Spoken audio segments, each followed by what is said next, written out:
Charts. We started nailing down some profits over 2 weeks ago, primarily in our growth and tech-related positions. When we got to this peak here at the close on Wednesday, that was the 5th trading session where we nailed down some profits. Even with the proactive approach, still difficult here. Here's the peak on Wednesday, the drop on Thursday, the magnitude of the drop, extremely rare. Only 2 other times have we seen something similar the day after making a new all-time high. We know failed breakouts are concerning. So this is a failed breakout look now. Here, not good. Here in a similar area, not good. All 3 cases we were overbought. We'll cover these conditions later in the video.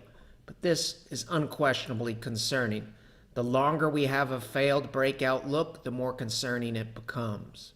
In terms of conceptually, how bad could it get? This is a similar look here. This is pretty bad. This is a similar look here, and this was pretty bad. This case, to be determined. A little bit of a mixed bag on this chart. The bad news is yields today are still lower than they were on March 23rd. This is the date of the major low. A little bit of a silver lining here. On Friday, this is 10:39 a.m. It wasn't a mad dash into bonds. Yields were rising. It's a daily chart of the VIX. Let's focus in on 2009 after the low. See how the VIX is falling here in 2009. The upside calls for these kind of stocks, premiums were insane. So the dealers saw all these high premiums to write calls, so they were writing calls. But then when the price would go up, they would have to buy the stock to basically hedge their underlying position of those calls they sold. And it caused like this vicious loop. The more the stock went up, the more they had to buy, and you got this kind of parabolic activity, real speculative kind of activity. So Amazon added more to its market value in a month than it did all of last year. Okay, so Tesla's founder, Elon Musk, he became richer than Warren Buffett. And here's Apple. It was like the poster child for this August advance. In 2019, Apple made it to a market cap of $1 trillion. After 35 years, they made it to $1 trillion. Since then, that was just 2019, Apple's market cap went up to $2.3 trillion, more than the entire Russell 2000 together. Apple's calls were selling 3 to 4 times more in premium than the puts. And because of their weight and their influence in the other averages, like the S&P 500 or the Dow, the NASDAQ 100, it pushed multiples up to record highs. This is the dot-com bubble where, these were the most extreme multiples in history. We passed those. And just look how frothy and euphoric this is. We're looking at 30 years. You don't see anything like that until after the crash over here the last few months. Warren Buffett, this is his favorite indicator. It's the Wilshire 5000 versus US GDP. This is the most extreme valuations at the dot-com bubble, 1999, 2000, blown right past those. So that may explain Warren Buffett selling a lot of US stocks. And if we come back to our S&P 500 chart, what we have seen is, like, since June, especially July, market breadth getting really, really bad, and especially August, like almost every day getting worse and worse and worse. And that's because there was only 3, 4, 5 mega cap stocks that were driving the entire. All right, welcome guys. Can you guys hear me okay? Little sound check. I got one more for you guys actually, and then we'll get into our stuff here. Let me fast forward it here to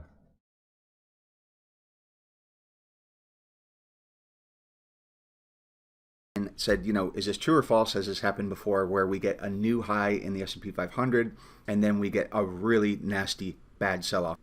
This was the worst sell-off off this high, not only in the last couple years, taking it all the way back. Look for those red candles.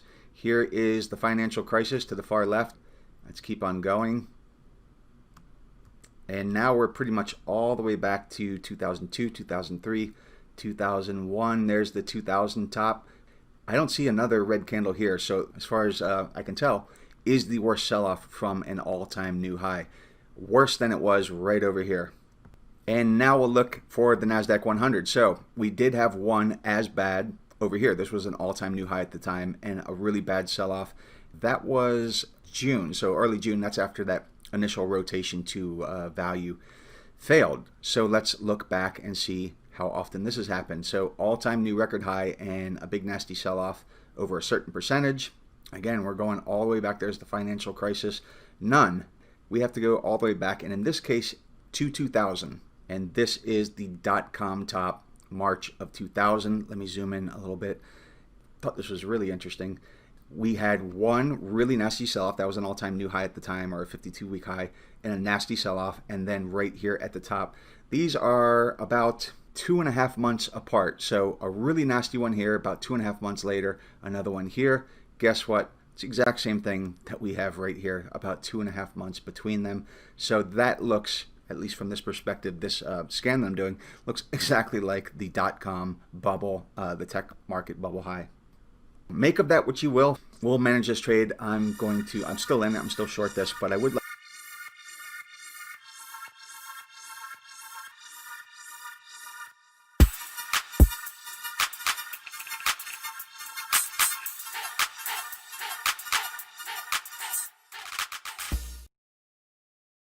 Okay, welcome.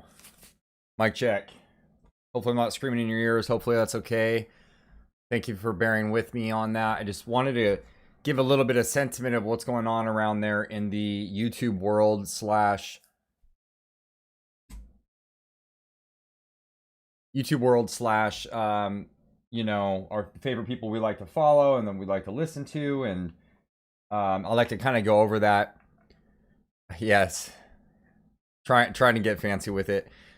So part of what Brant was saying is that kind of give a picture of what's been going on. There's been a little bit of news, and there's a tweet out from Sentiment Trader on Twitter, and it kind of talked about in a month they have gambled nearly 40 billion on stocks. Who is they? I'm going to go over to SoftBank. There was a news article that was released 2 days ago, and just looking at SoftBank's news that I saw that came out, it was why is the tech sector rallying so much? Part of that was this SoftBank story that just came out. I'll put a link of this in the description when we get finished up with the video. In fact, I'll put links to everything after I'm done with this stream. And what we saw were billions of dollars worth of US equity derivatives in a series of trades that stoked the fevered rally in the big tech stocks.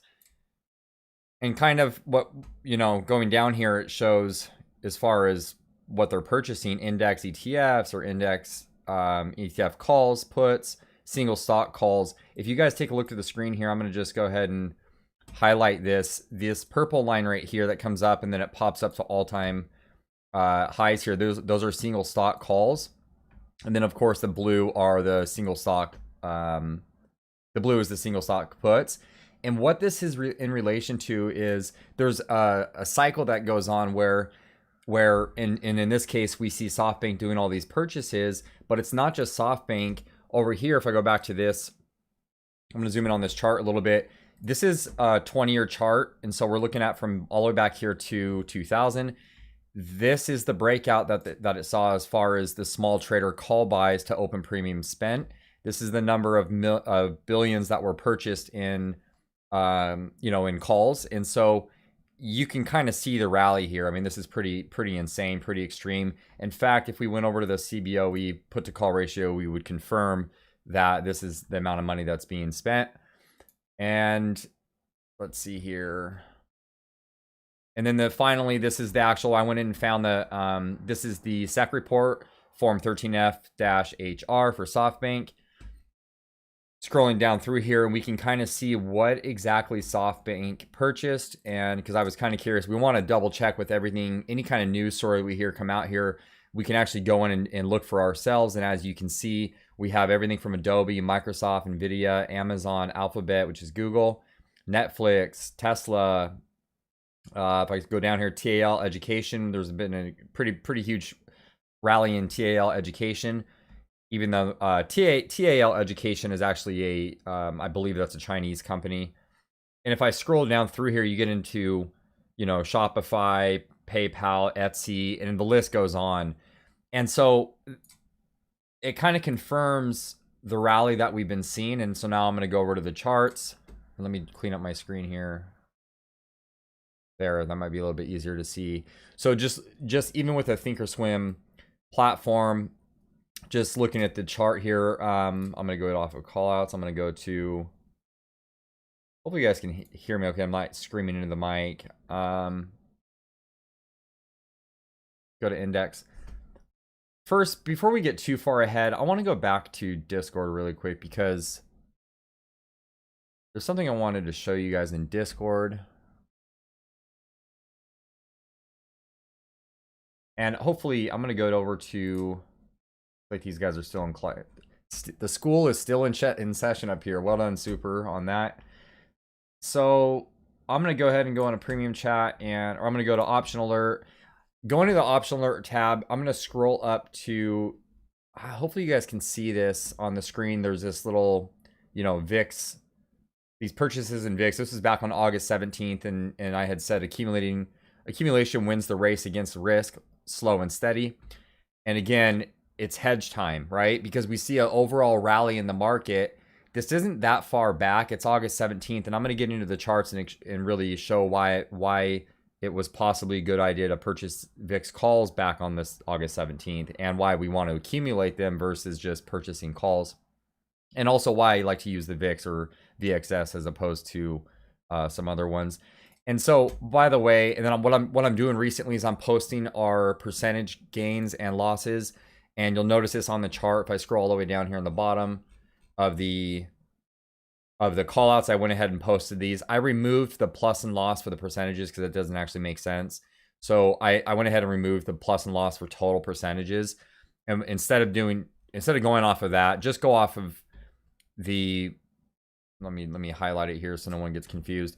When you're doing callouts, just go off of this part of it. Don't worry about the little section that's on the right because it's not really accurate. You can't add up percentages that way depending on how much people purchase. But just looking at this, so another thing to note here, guys, and I want to be very clear because I've had some questions about this. This percentage, let me clean up the screen here. The percentages on the winners, just so we can be transparent, the percentages on the winners means it's the amount of money, the amount of percent gained had a trader perfectly traded it perfectly, versus maybe a trader only got 10% of the first one, or maybe they lost some of the second one, or they didn't get as much on the third one, or maybe whatever the case is. What I did is I did a measured move from the alert to the highs if they played it perfectly, just so we're all clear on that. So again, it's not practical that you're going to hit every single one of them, and you're not going to get the total amount of percentage depending on when you sold the option contract or when you closed it. Now the red ones are the hits that I personally took. So if you go through and you're looking at these, the red ones themselves are the ones, that's how much I actually lost on that specific trade. So if you wanted to compare that to how much you lost. But as far as how much the gained, even if we took half of this figure here in the middle, it'd be a huge plus and loss ratio difference. Okay, I'm going to get off of this. I just wanted to be more clear on that so people weren't totally confused with it. And now we're going to go into the charts. So I had a question, I believe, how's it going? How's it going, Nick, Mark, Nate? So I had a question regarding VIX. Let me go into callouts really quick. So here are the VIX calls that I posted in Discord, and this is back in the time, and had we been accumulating into the first three that you see on the screen. So I'm going to go into here. I'm going to go over to my Thinkorswim. Okay, there we go. So on the left-hand side, of course, that's the callouts themselves. These three are the actual specific callouts that I had posted. And so I forget the date. Was it August 17th? I think it was August 17th. So here's August 17th. And this is why we want to accumulate them and not just purchase them. If we're accumulating VIX, I'm going to go to the VIX chart so you can see why we accumulate them. So let me put on the daily chart so it's not so confusing. So here's the VIX, the daily chart. And if you guys notice, I'm going to back out here a little bit. And if you kind of notice this, let me change this. You see like a price has shot through, and now it made this patterned down, it broke through, and now it made it again, and it broke out again for a second time. The question that we have right now is volatility going to pick up, meaning is the S&P 500 going to start heading to the south? And if it does head to the south pretty wide and we start seeing volatility pick up, we could expect higher prices in the VIX. The reason why I was saying accumulate the VIX, we don't want to just purchase and go all in on one contract, is if I go to let me go back to the weekly chart. If you notice, the VIX trades in ranges, right? And this is why I actually like to use the VIX and not necessarily, and I'll get into these other ones, UVXY, SVXY, SPXL, SPXS, TQs, and SQs. And so what we notice here is the VIX trades in ranges. So you see, like, let's go like this. So we see this range down here and we see this range down here. And is this going to be a third range? And if it is, it means that you can accumulate the VIX, buying out 4 to 6 month out, maybe 3 month out contracts. And that way you can hold on to it. It's something that you accumulate. And then as volatility, and by the way, accumulate because we have a long-term portfolio, not necessarily accumulate to profit on, but accumulate so that if your long-term portfolio needs to be hedged, it's a simple, a little bit cheaper of a way, or can be depending on which contracts you're buying. But as you can see, when it spikes through, it really spikes through and you get a lot off of it. And same thing what we just saw recently, and then we spiked through all the way up to 85.47. And now just this last week we spiked through, we closed back down, and time will tell if this is going to continue higher or if this following week will be trade back down into the range. And if it does trade back down into the range, you can begin possibly accumulating them. There will be a certain day if the market is bullish and will stay bullish for a really long time. What we'll start to see, and mind you, this is a weekly chart, but we will start to see the VIX pull back down to the prior range of between 10 and 13.5. And if it does get down to 10 to 13.5, I think that it would be a safe place to start accumulating the VIX again. Let me go to the daily chart. Now, the reason why I like to use the VIX, I also use the VXX. The reason why, excuse me, you could use UVXY, you could use SVXY as far as other ways to do it. The reason why I don't use SVXY is because I don't like the same type of way that you can accumulate it. It's, if you notice, the chart goes up, it pulls, and mind you, some of this, if they change the structure of UVXY, SVXY, because they're calculated on different things, like sometimes they're calculated on like the 30-day percentage of the VIX, or whatever way they're trying to calculate. It would mean your daily chart, you might see like a 3% move or a 10% move, or just recently we saw a negative 12% move in UVXY. And the reason why is because it's the way that it's actually calculated compared to, or relative to, the underlying index. And I hope that kind of makes sense. So if I was to choose UVXY, and also remember, some of these are leveraged. So if you get a pretty strong move, in the VIX or in the S&P 500, if you get pretty strong move, depending on whether that move is over a week period time or a monthly time, it might change the structure, the actual way the ETF or ETN that you're trading. So if I go down to, another option is SPXS is another thing, but again it's 3x leverage, so you have to kind of keep that in mind also. SPXL is a bullish, so it'd be the inverse of XS. And so if you're bullish the S&P 500, this is also a is this one? So this is also inverse to the SPXL. Things might have different, 2x or 3x or whatnot. And if I go down to, so if you're going to trade the Qs, if you like trading the Qs, I used to trade TQQ and SQQ. I used to trade those religiously. I don't anymore.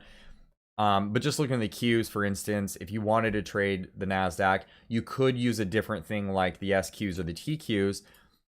Keep in mind, though, when you're trading something like the SQ, I'm going to go to a higher time frame.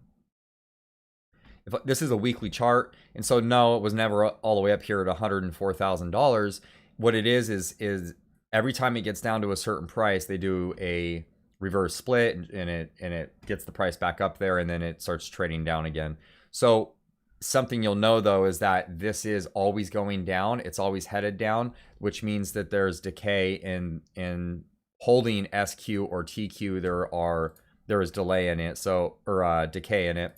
So that's also, again, something you possibly, maybe be better to buy shares and not options themselves, because it might affect it a little bit. But also note, maybe this is a weekly hold and not, or a daily hold, and not necessarily like a multi-month type of hold. You'll probably lose a little bit of money in decay. So that's as far as that's as far as the VIX goes, and how do we trade the opposite direction of the market.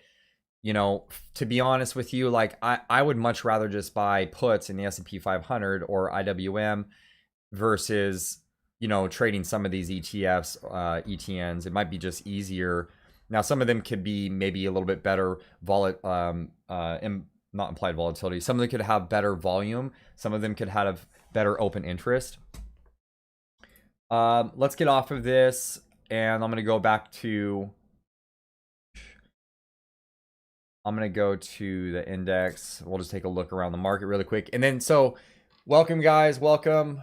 Feel free to go ahead and start posting tickers. I'm going to go through and actually do like the little market analysis for the broad market, and then we'll go into individual stocks that you guys want to look at.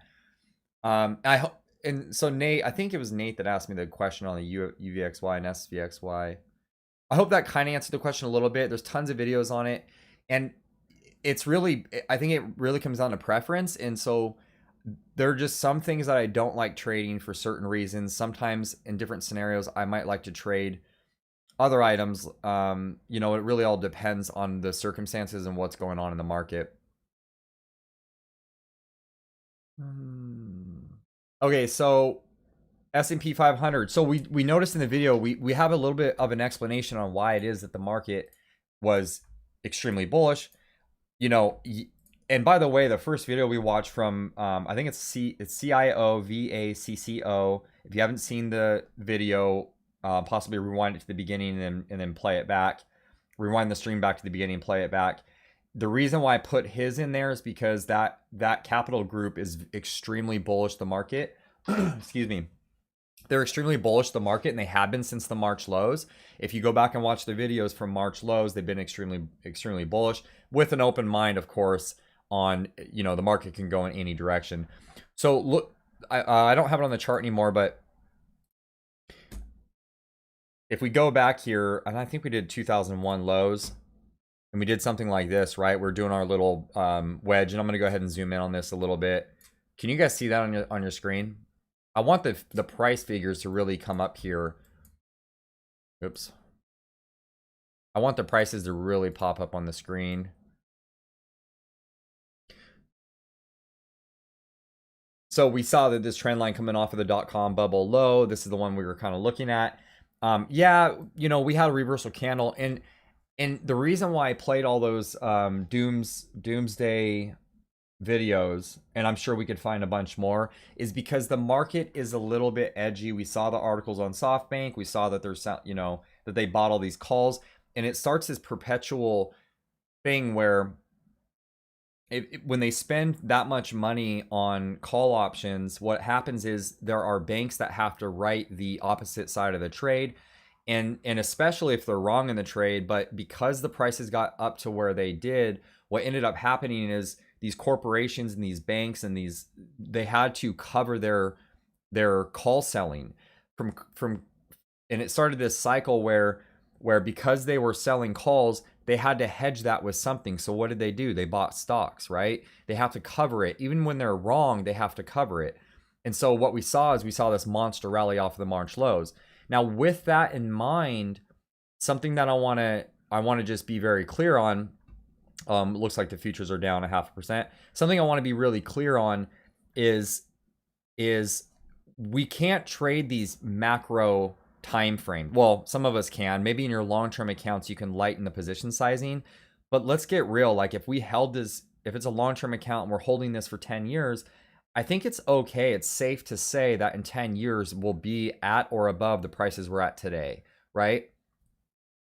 So just thinking about this for a minute, I mean, there's a lot of people that are bearish, and you know what? You guys have been, people who've been following me for a while know this about me. I'm bearish the market. I've been bearish the market, since the March lows, or since last year, or since 2019 or 2018, when I really started seeing the bubble get pumped full of air. But this is what makes the difference between someone who's trading being completely biased. Like, yes, I could be a biased trader, but we have to remember here, we have not taken out the trend. Like, yes, it's a reversal candle on the weekly chart. I'm gonna go to the daily. Yes, it's a reversal candle on the daily, and we talked about the volume in a couple of videos ago, or last video we put out 148 million volume to the sell. I mean, this is a down day, so most of this is to the sell side. Friday we broke trend, but then we rallied back above it. To me, that's bullish. If I just do this for a minute, let me zoom in so you guys can really see this. If we're just looking at the S&P 500 and I really look at this and I say, okay, well, where are we drawing first of all, where are we drawing the trend line from? Over here. I mean, you know, we're going to draw it from all the way down at the March low. Where do we put it if we do draw it from down there? Right? Because I could draw it there. I could put a trend line here. I could just keep pulling it down. Every time price drops, I could just keep pulling it down, right? Well, if we want to really get a good idea of it, to me, this makes the most sense, the one right here in the middle. And the reason why is because it tags so many more candlesticks, or the lows of the candlesticks. It makes more sense, right? So on the S&P 500, if I did one of these and I left it on the screen just like that, the thing is, you know, we're back above trend, right? Price dropped below it, and then it rallied up above. And if I had a you know, some price lines going across the screen like this, we're still on an uptrend, right? So no matter how bullish the market, I want to be biased. The point of the facts are, even though we broke trend, we rallied back above to close back above trend. To me, that's more bullish than it is bearish. So, and then another way of looking at this, if I zoom in even further than this, so think of it like that. If you think of it just in terms of this, not worry so much about the macro. I'm not a buyer yet. This is why I didn't purchase on Friday, even though there's a lot of charts, including Apple and Amazon. There's a lot of charts that put in Friday reversal candles that look just like this one. To me, that's a sign of strength, not a sign of weakness. However, I want more evidence that that's what's going to happen, right? I want more evidence of higher highs and higher lows before I start making a bunch of purchases going long. For those of you just joining us, welcome. Let me catch up on comments here.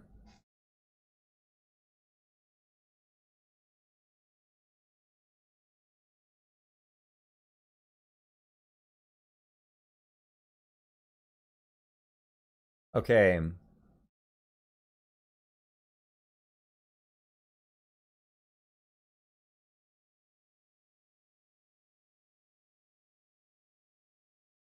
Okay.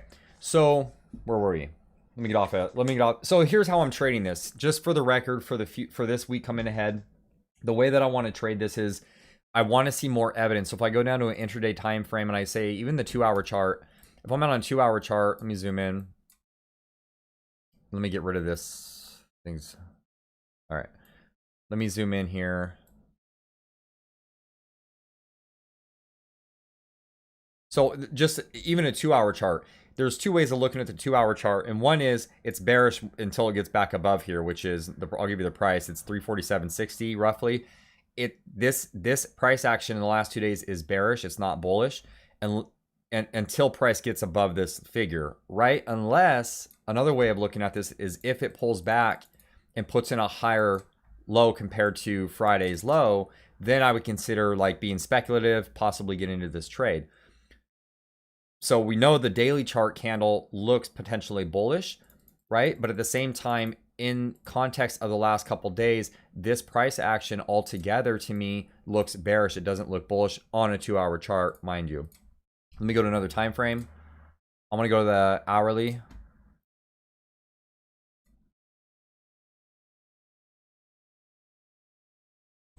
So hourly chart.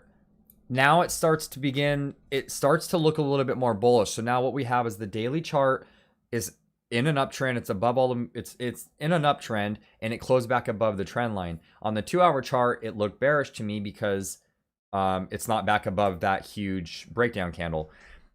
And then finally, now we're looking at the hourly chart. The hourly chart looks bullish, and to me, I mean, I know we haven't closed back above the high of this candle, which I'll zoom in right here. This candlestick right here, the high is 344.72.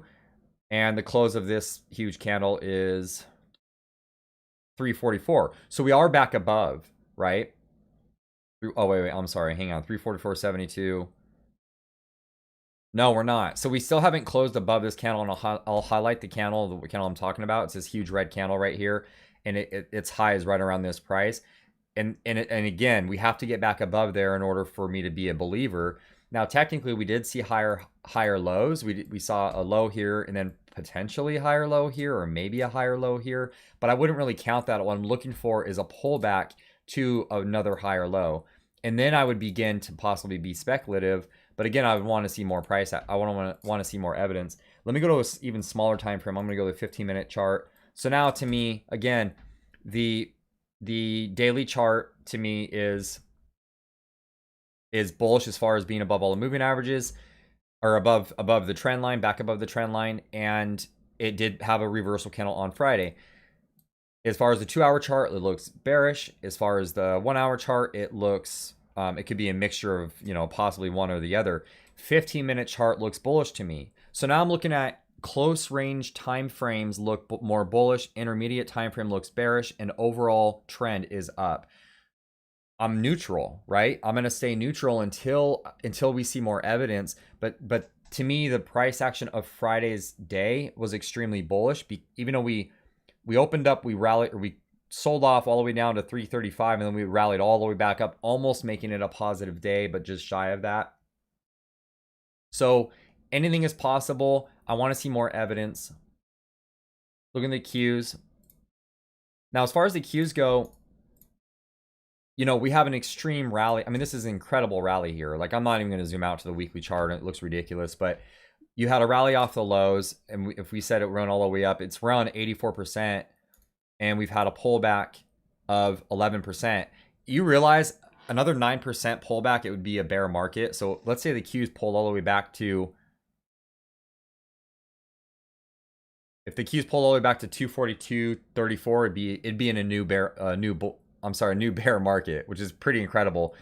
But again, we're in an uptrend. We're above all the moving averages, so we have to give the bulls the benefit of the doubt. Even if I took it off the March lows, it broke that. So, yes, we could have already broken the trend.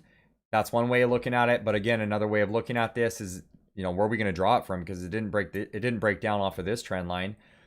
I'm staying neutral on the Qs. With the NASDAQ, I'm staying neutral. Let me catch up on comments.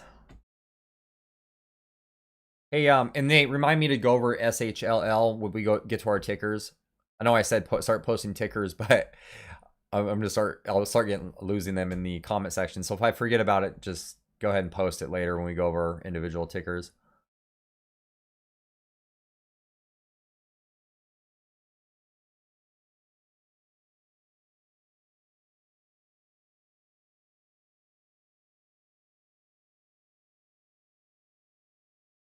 Okay, so yeah, we can look at the 50 MA. Are you talking about?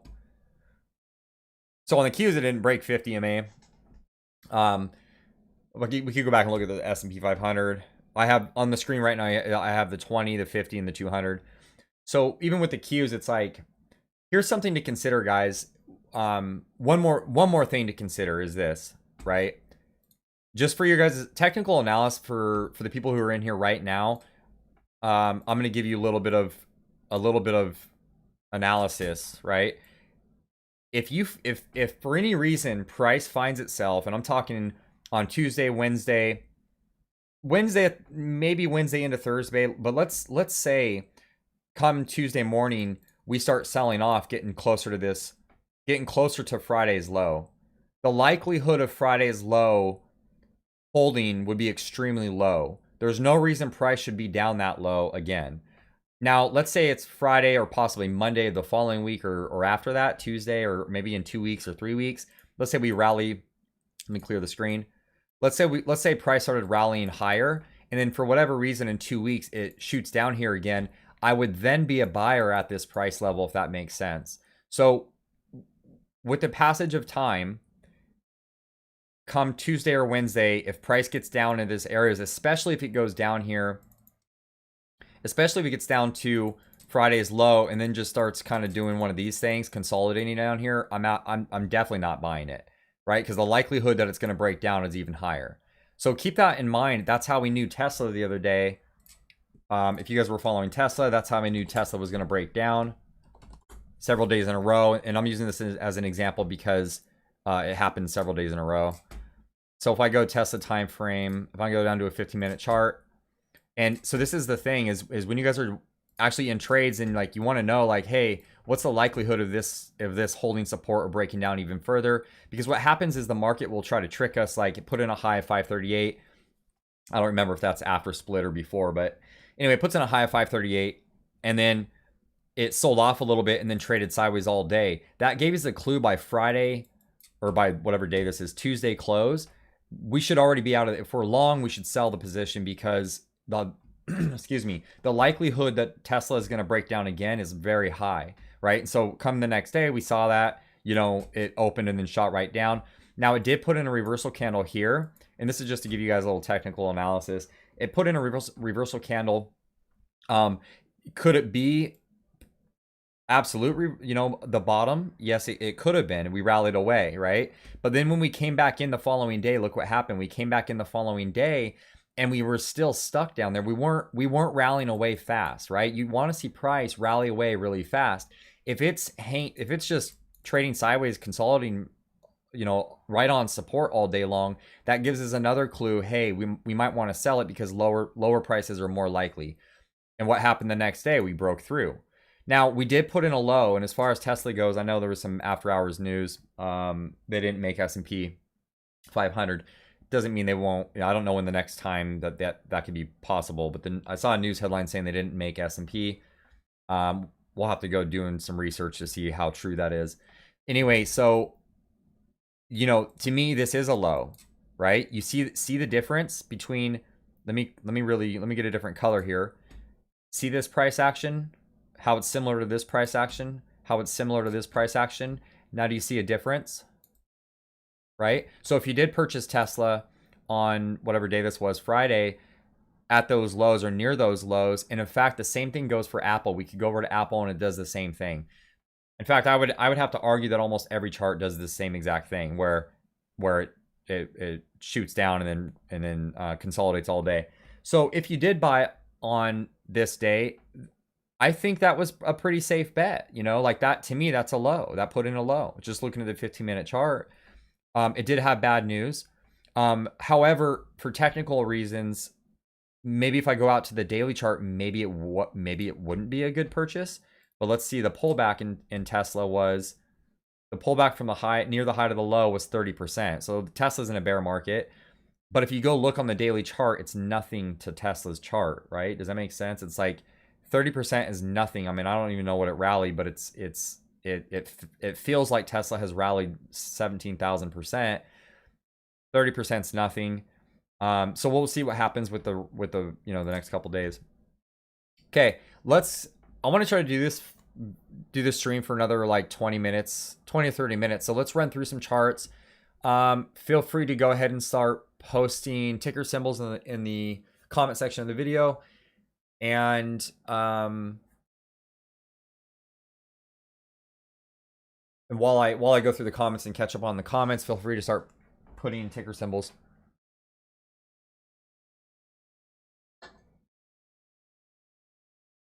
In fact, while we're doing this too, I want to just take a look at Apple. Same thing on Apple. And the funny thing with Apple is like there were probably 10 traders who asked me, I'm being tongue in cheek. There were probably like, I don't know, 7 traders who asked me what price what price would I purchase Apple at if it got that low. Some traders even asked me like, well, even if it's a long-term hold.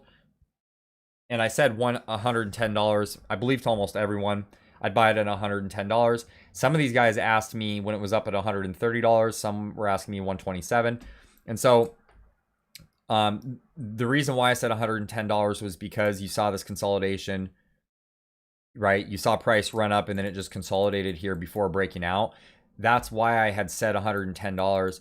And what really sucks is that it happened, the move happened, and Apple pulled back. I'm going to do off the high.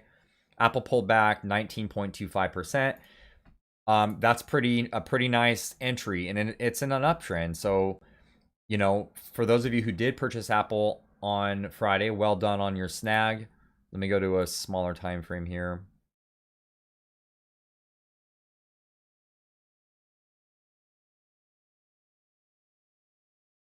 Okay, so I mean, to me, it's the same thing, right? Like this, to me, this definitely looks like a reversal pattern. As far as same thing, we saw the sell off. It traded sideways all day, telling us, hey, we should get out of the trade if we're in it.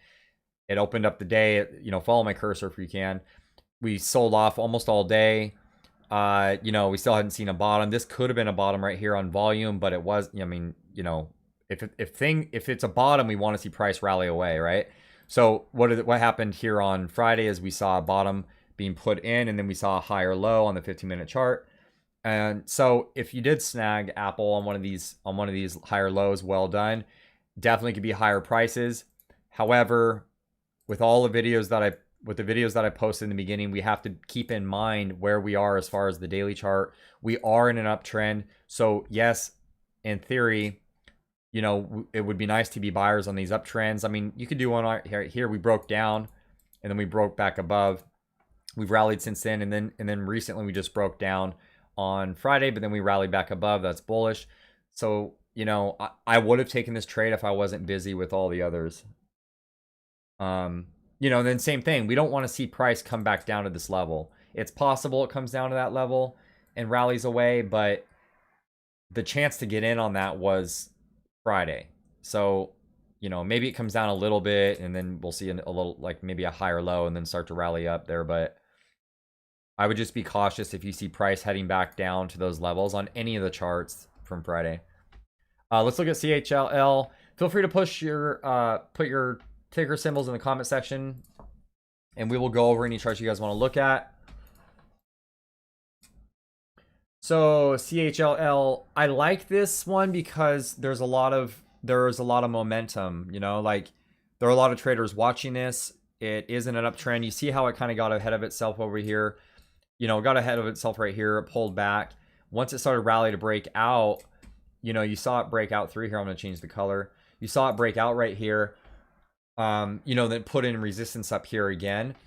Once you saw price come back down to this level, you know, traders kind of bought it up. The moving averages acted as support, and then it broke out again. So that's this time period back here. So if we can put this in terms of, in context of what's going on right now. So extremely bullish day. You know, this chart is bullish. There really isn't. I can't even. The thing is I can't even draw a trend line on this. Like I don't even know where to put the trend line. You know, like it's so bullish that I don't even know where to put the trend line. It's not for me. I'm not. This isn't my kind of a trade setup. Like I'm. These ones kind of, you know, are scary to me because of how fast they have ran up in such short time. I mean, we're talking in a matter of. Let me do a monthly chart. This is why these ones scare me. So we've ran 500% in a matter of 1, 2, 3, 4 months. Not to say this, I mean, this stock could go to 100. I don't know what the price targets on this. It could be, you know, $100 or I have no idea what the price targets are. I heard from somewhere that, you know, they're a lot higher than where they're at today. But I'm also cautious when they start giving price targets. I mean, we heard Tesla price targets of 7,000 and then it pulled back 30%. So these things get concerning to me, especially when they start giving out price targets.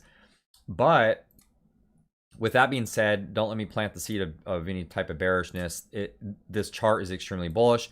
If it were me and I was already in this trade, I would just simply draw a line across the screen right here at the low of this candle, which is 39.52. If price, as long as price stays above the bottom of this candle, and again, it was down here Friday. We don't want to see it back down here again on Tuesday. And if it does come back down here on Tuesday, just be cautious, you know. But the candle itself, the daily candle tells me that higher prices are more likely, but anything is possible. I don't want to predict what's going to happen. I'm just saying, like, if I was in the trade, I would stay in the trade. Let's look at, I hope that answers your questions a little bit, Nate, on Shill. Put up possibly in price and range.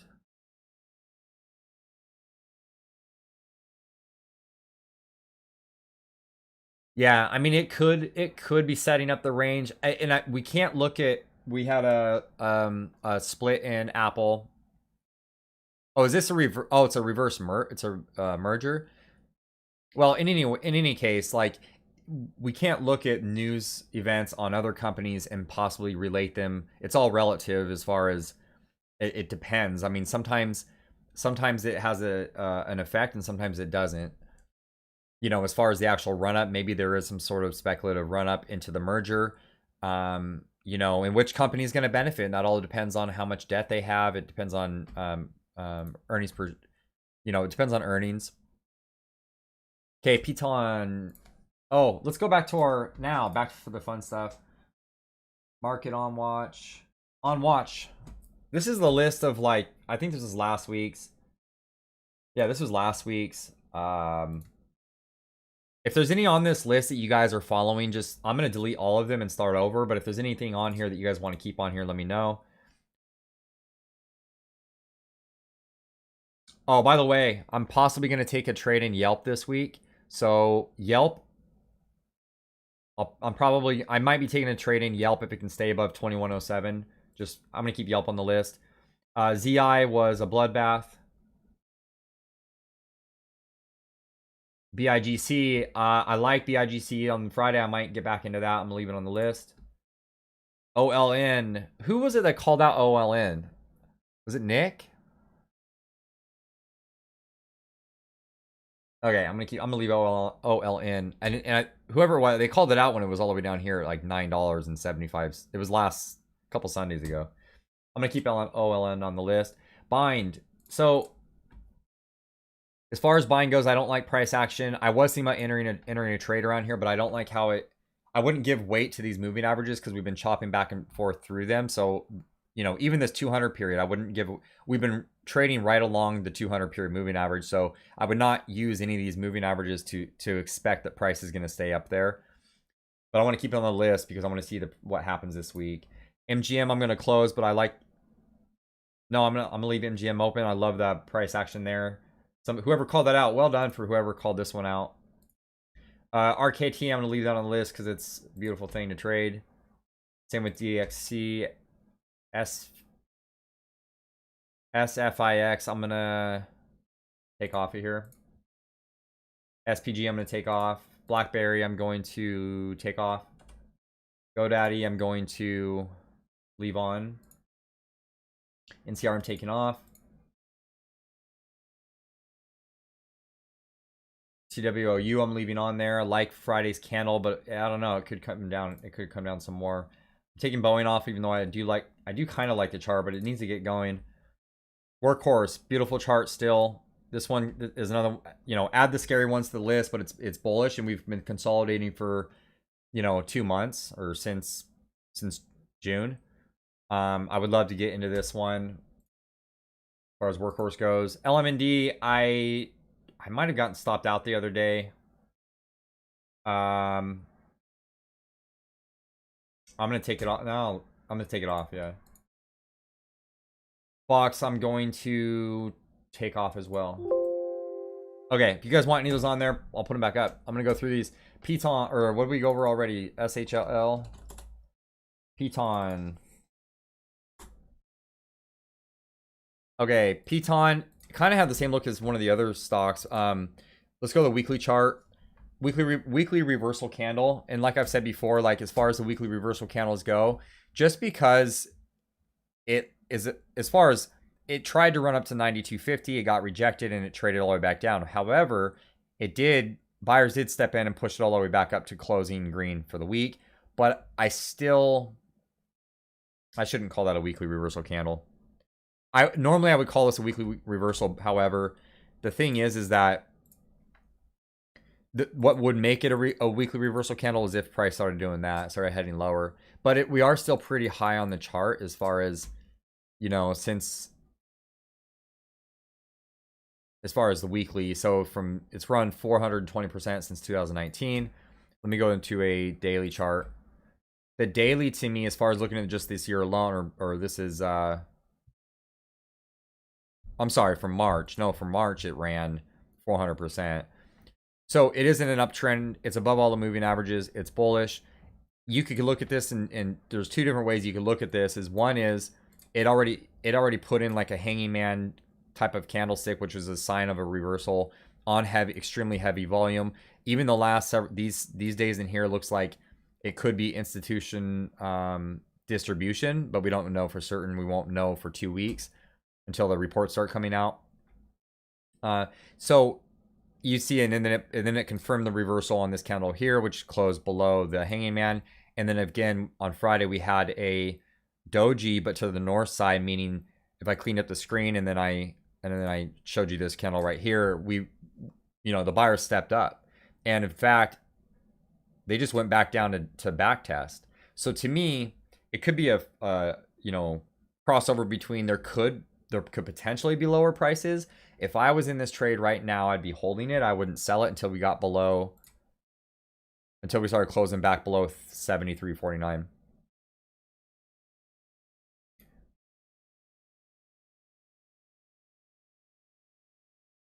Extremely bullish day on Friday, and then you have after hours confirmation. So we'll see where we open up.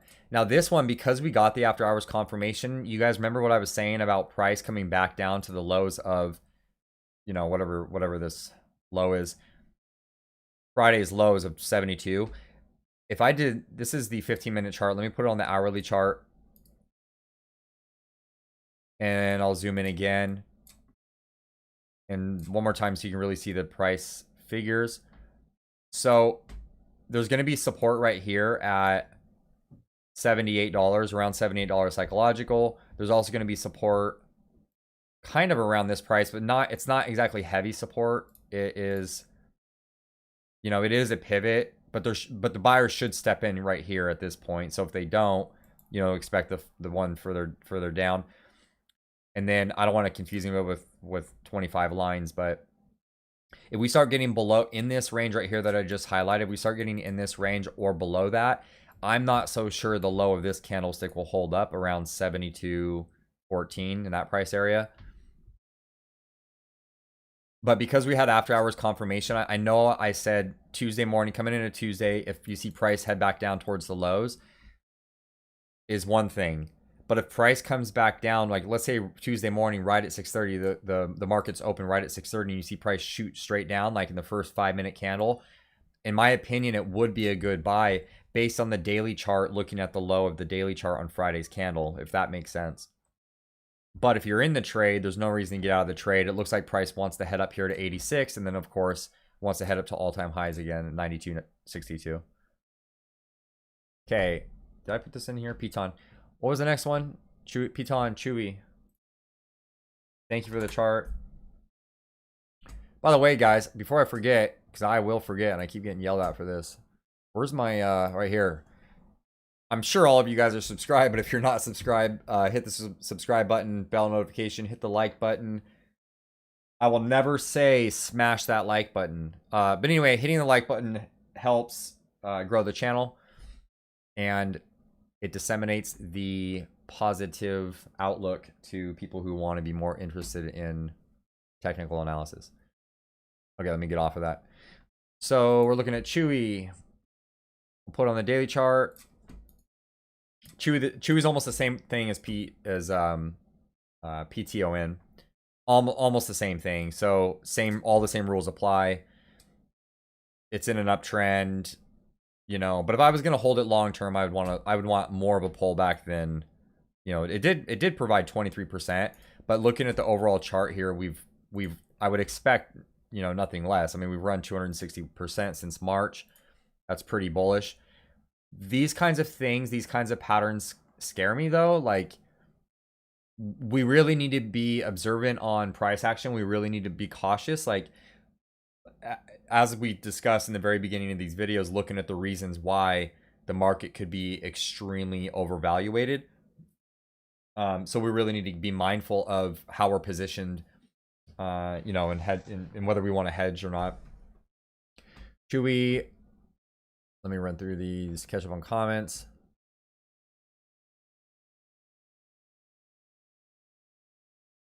CCL. Oh, I was interested in this anyway. I haven't tried it in a while. Oops. Carnival. And you know, by the way, I don't know how many of you guys know this, but Carnival, so jot this down somewhere. When banks rally and you see, like, let's say I'm going to go over to XLF, you know, you'll see, when you see banks doing well, and mind you, on Friday it was a red day, but there was price action is more bullish compared to the overall broad market. And even if I go to Bank of America, you can really start to see in some of the individual names. And so this is something to know when you guys are trading things like Carnival or the airlines or, you know, Boeing, anything in the transports and casinos, hotels, those sorts of things, they like to trade with banks. So if you want to trade Carnival, like possibly go look at some banking stocks or banking sectors and see what they're doing. I do like Bank of America's price action right now. In fact, I might be entering long this week. I like the way that the chart looks. So if I compare this chart, look at today's candlestick in Bank of America.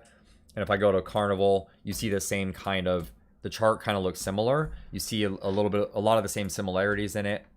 And so right now, though, looking at Carnival, I'm looking for, oh, come on.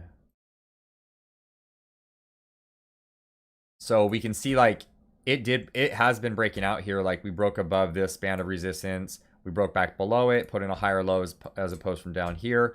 And that right now it wants to go up and challenge this high, which is, I'll give you the high of this candle is 1935. There's going to be resistance around there. Plus there's a gap there, and the gap won't be filled until it gets all the way up here. I'll put another line on the screen. There's going to be resistance in this area right here, right?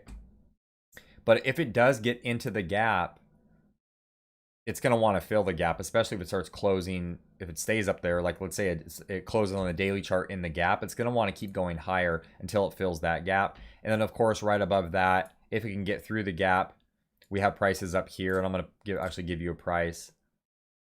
The price is $21.85.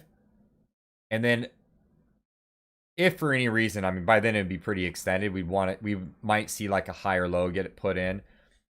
Those are all some things to watch. I do like this chart. It's getting a little bit extended as far as these most recent prices.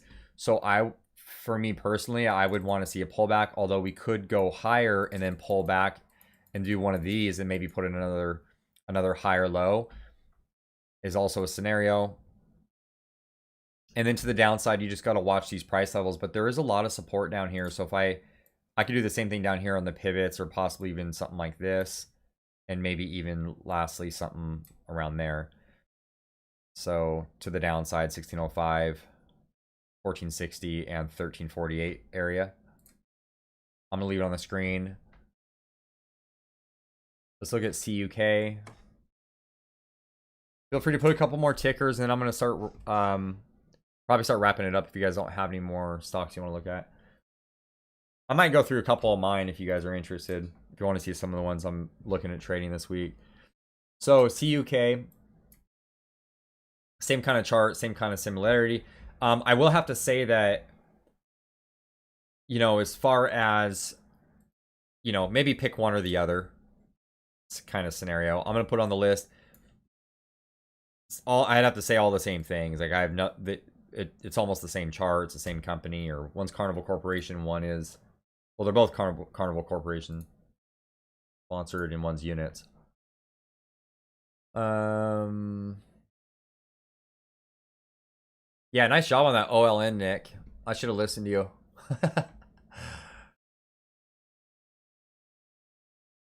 Okay, overstock. Do the next one.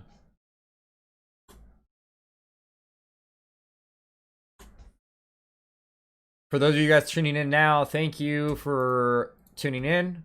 Be sure and when you get a chance, go back to the beginning of the video and you can watch the bearish case scenario for the stock market, and then you can see our bullish cases that we made for the market.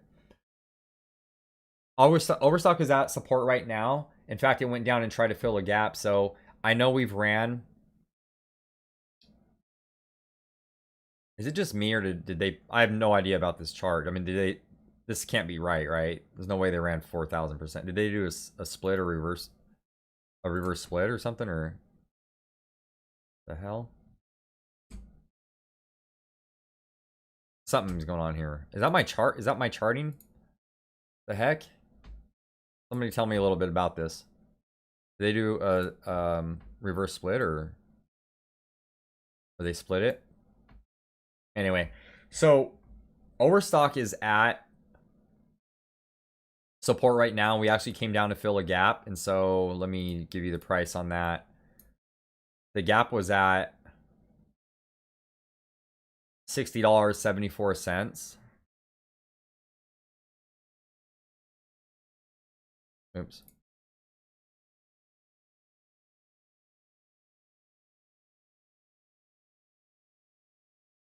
$60.74. I do this on my mobile chart. You guys should do this on your, like, know the gaps before price gets there. That way you can have a nice little trade setup. So you see how like price came in. You know, we've been selling off here, so we're getting a little bit extended to the downside, and I don't mean extended as far as like, you know, price rallied pretty high.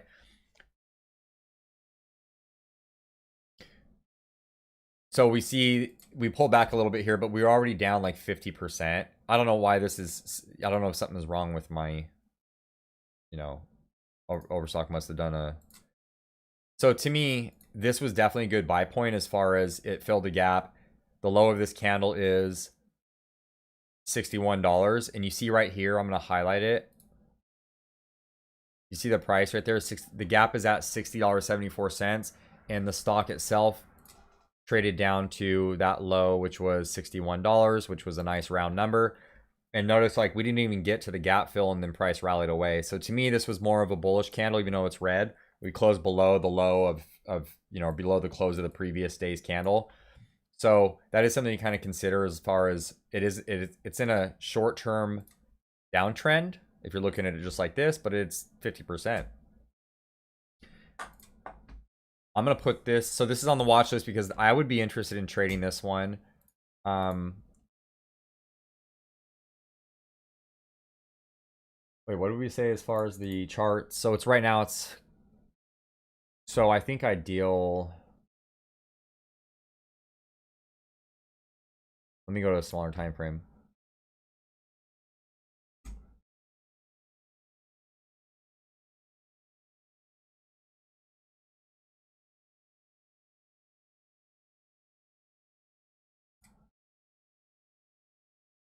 So like, as far as I'm concerned, like that was a reversal on Friday. I definitely would want to see more from the buyers. So like maybe we'll, and it put in a higher low in the 15-minute time frame. So maybe if it pulled back a little bit and then started making higher highs, and if it did make higher highs, that would be my entry point. I'm going to highlight this for you guys. Oh, let's see here. Let me zoom in a little bit more, and then I'll show so you guys can see what I'm talking about.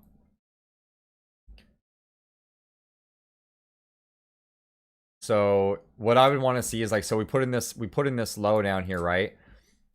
And then we had a higher low. So if I can see price do one of these, and then maybe even put in another higher low, if it can get back above the high of Friday, or not, you know, we don't have to say the high. Honestly, it could get above this right here of 69.78, somewhere in that price area.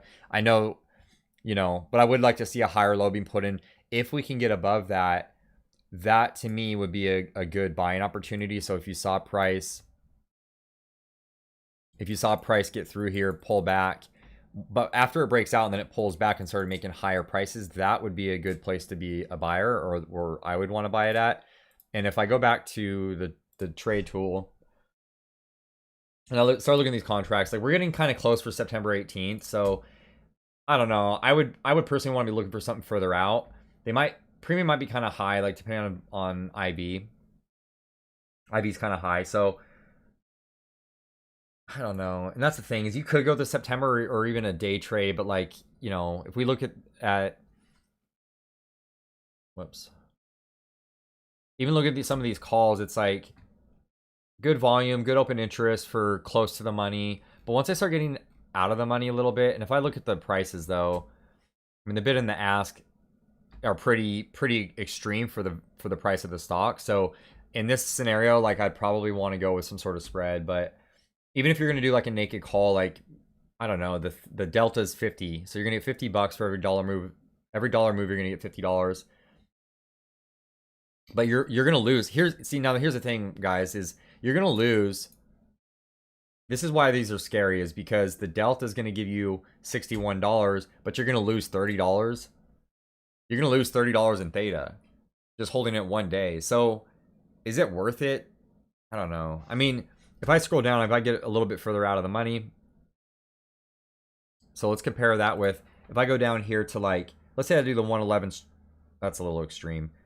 Share price is around $165. So, and this is only the 18th. So if I get a little bit further from $75, I maybe day trade that, but even that is kind of scary because this is the same thing. So out of the money, and this is why I think it's better just to buy in the money, is because out of the money it's gonna be $41 for delta for every dollar move in the stock price. When in the money or at the money, you're gonna get $61, but you're paying the same for theta, costing the same amount of money for theta. So which is the better deal out of the two? You know, you're better off just spending the extra few hundred, couple $100 and getting them one closer. By the way, I'm not suggesting buy any of these options. I'm just saying hypothetical. I don't even want to get into that. I just wanted to show you guys hypothetically what I'd be looking at. Okay, yes, I like the... Let me catch up on comments.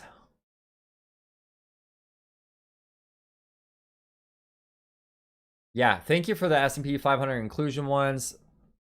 I appreciate that, because I would not have thought of that. Etsy, remember Etsy was on the list. SoftBank purchases of Etsy was up like however much they put into it.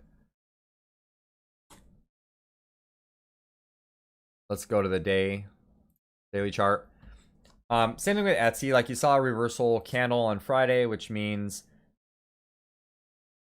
we just came down to back test and we did it so fast, buyer stepped in. So to me, this price action, even though we're below 2 of the moving averages, to me, the candlestick alone from Friday and on heavy volume is bullish. It's not necessarily bearish. And because of where we pulled back to, if I did one of these and said we pulled back 26%.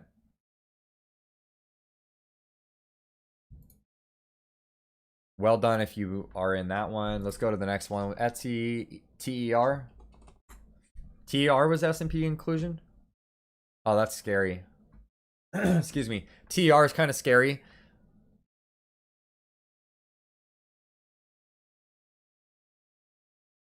TR is up 20% after hours? Or Etsy? Let me go to the 15-minute chart.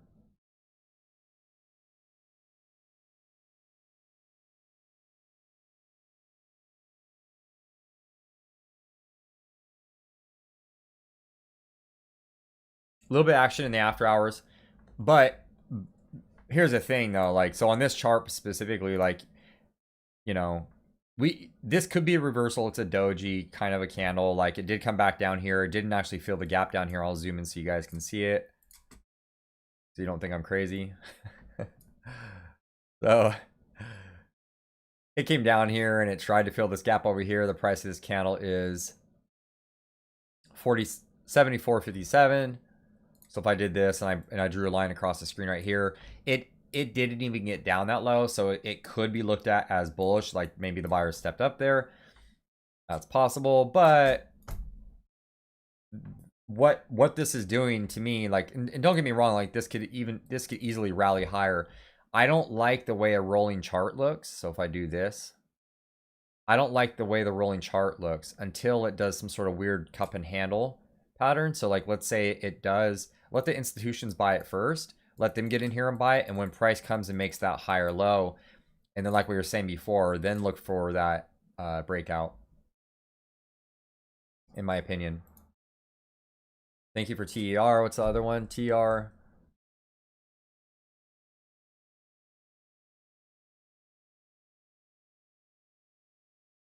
How's it going, Eric? We'll look at SE.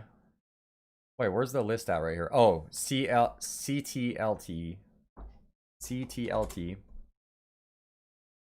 Same thing. It's got that rolling kind of a pattern. We've already broken down below some of the lows. Now here's the thing with TA is it could be going to fill in this gap, right? And I want to do this right here. Price could be coming down here to fill this gap right here. And the same kind of thing applies. It went down here and maybe the buyer showed up a little bit, but 1, 2, 3, 4 days right now we're counting. We're off the highs. We're 11%. I would love to be a buyer. Here's the thing. In fact, let's do this. Just so you guys can do this on your own charts. There's two places this is going to go. This is headed. It could be headed there. It could be headed here. And then the last place is down here. I would love to be a buyer right in this area. Right? And something to kind of keep an eye on or consider is if price gets down to this level right here, if it goes and fills this gap right here, which might do this tomorrow or the next day, then why not go all the way down here and fill in this next gap? Oops. There's another gap right here. It might as well go down there and fill that in. But then I think, well, if it's already down that low, it might as well go all the way down and challenge these old these old breakout candles down here. And if I go to a smaller or a larger time frame, let me go to the weekly chart. And there you have it, weekly reversal. Right? So you kind of, again, I mean, I'm not saying like this is going to be a weekly reversal. I'm just saying that this was a weekly reversal. We closed below the low of the previous 1, 2, 3, 4 weeks, right? But another way of looking at this is there's no reason why price can't just simply be, this is an old breakout area, so maybe price wants to come down just a little bit more and then take off. We'll have to look at different time frames to give us different clues. I'll put that on the list. CT, LT. Where's this little list again? Okay, guys, I'm gonna wrap it up in like 5 minutes. Thank you guys for coming today. Oh, SE. Yeah. So what's going on, Eric?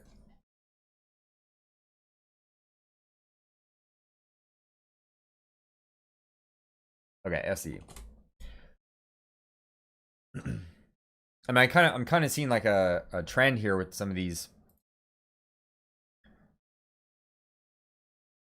360%, hold back 16%. I can live with that. Beautiful chart. It's in an uptrend. It's above 2 of the moving averages, but we've kind of been riding this moving average for a while. We've chopped through it a little bit, so I don't know how much weight I'd put in it. I definitely put a lot of weight in the 200 and the 50 though, and we're above those. If we do a trend off the lows, I don't know off of these lows or possibly, see, we could do this and say it already broke trend off the March lows, but we could also say it did this same thing. It broke the trend. I mean, we just, it's hard to tell which one this is following. So if I did something like this, let me grab this little trend drawer tool and do this one. So you can kind of play with it a little bit. Like I see a little bit of a trend here. You also see a little bit of one here. So maybe this one's a little bit sketchy as far as trend support. So let me get rid of that trend and let me just zoom in on the actual price action up above. Okay, so price tried to come down here and fill this gap. It got rejected, meaning it tried to fill in the gap. Buyers stepped up, and that's why price got rejected, and now it's heading north as far as the buyer show up. So that to me is more bullish sign, and it's a bullish sign that it didn't actually fill the gap. If it did for any reason come down past the gap, there is going to be some support down here. We could say around 119 support, and then below that, of course, 101, 100, somewhere in that area, 101, 118.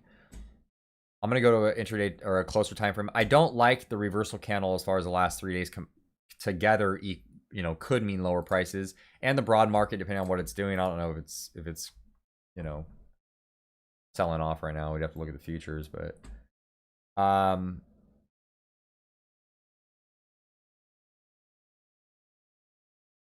so let's do this.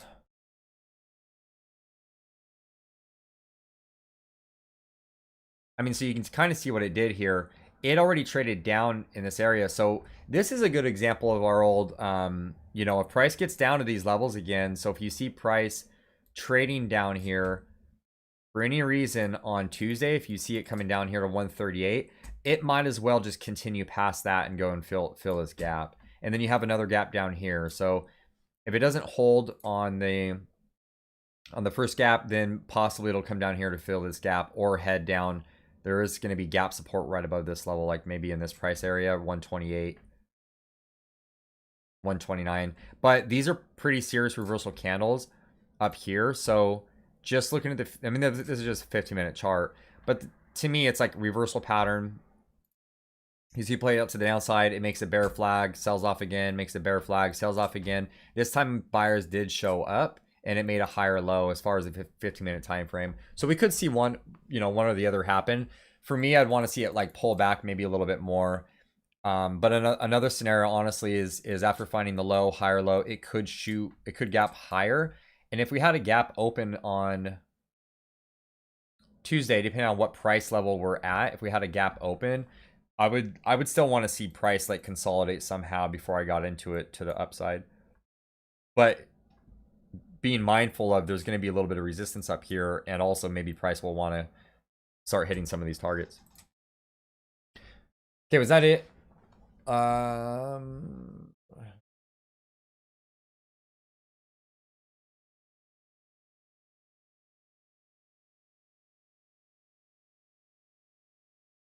Yeah, what is the premium on this one? You mean you'd like SE to come down a little bit?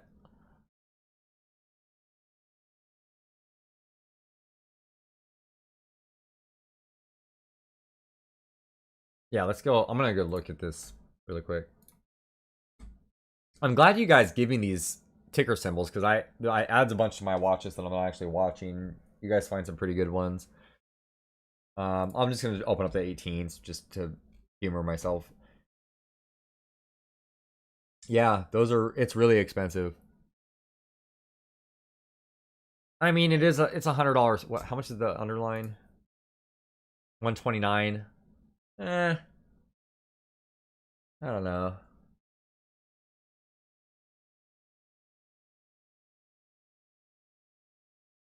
I mean, the thing that's concerning to me out of looking at the contracts is, well, there's a few things that are concerning.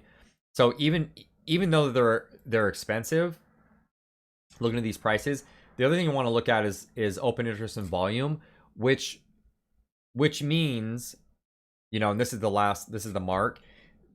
But look at the spreads over here. If I did this and said, just looking at the spreads themselves, the likelihood that you're going to get filled, you know, 650 to 730, it's not so bad for the how expensive the contracts are. Some of these are pretty expensive, you know, but 720 to 775, you know, it might be hard to get a good fill on that. And for that reason, I don't know if I would be, you might be able to get a better deal looking at different expirations.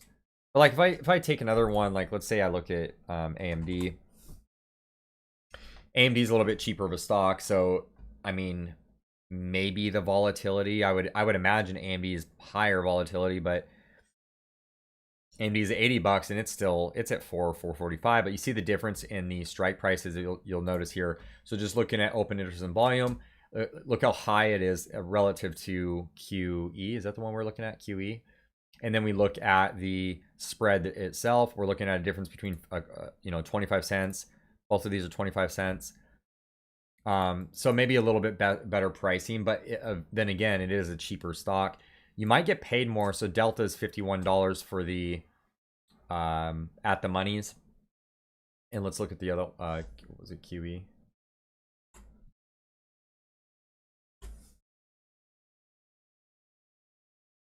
Oh my gosh, what was the name of the? I didn't talk about TLT. Thank you, Nick. Yeah, we'll go over TLT too. Oh, it was SE. Okay, SE Delta is 53. So see that difference there? So more expensive contracts. Granted, it's more expensive stock. At the money's really low open interest and volume, which might affect getting in or out of trades. its delta is 53, so you're gonna get $53 with a theta of 31, meaning you're gonna lose, even if the stock moved up $1 and you held it overnight, you're only gonna make $20, right? If it just moves up $1 and you bought this 144 of 18 September, you're gonna get $50. You're gonna lose 31, and you're risking 740 to 825. AMD. Yeah, I think you're right. Like, let's let this baby come down a little bit. Deltas on the AMDs are $51. You're only going to lose $17 holding it overnight. 18 September. For it to go to $82 to $83, you're going to get $51. And then way higher open interest and volume. Let's look at TLT. Thank you for that, Nick. Charts, TLT.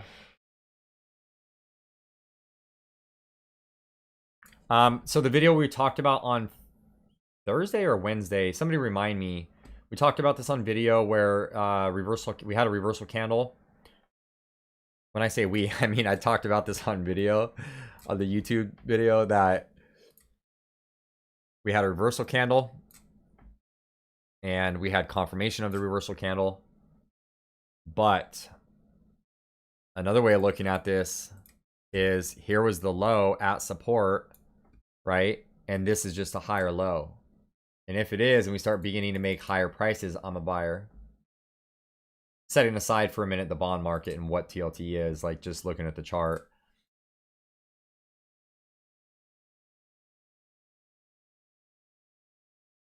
Okay, I think that wraps it up, guys.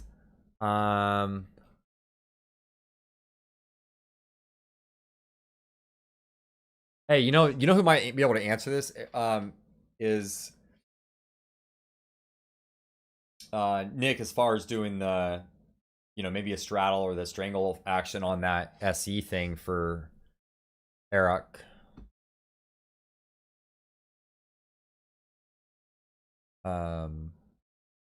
Which was it, SE? If we picked a out of the money call and an out of money put, and we thought there was going to be a little bit of move on this. If I go over to trade, if I, like, let's say hypothetically we chose, right now we're at 144. If we chose something like, I'd have to actually look at the so maybe something down here like I know this is pretty extreme, like a 160. I know this is pretty extreme out of the money, but the delta is 24. If we did like a 160 or a 155, bought a out of the money call, and then we ran over here and bought an out of the money put, and we could say, oh, this is weird though, that the puts are, see, the pricing is kind of messed up on these, because you could get a 29, you could get a 135 put, you're gonna spend $355. You still might not get a good fill. That's the only problem with this one. Okay, I think that wraps it up. Thank you guys for taking part in this beautiful Sunday holiday weekend. Hope you guys have time tomorrow, like, spending time with your families. Go out, spend some time with the family, get your mind off the market, do what we do. Have a safe rest of the weekend. Thank you for participating, and we will see you in the next video or on the Discord. Thank you, guys.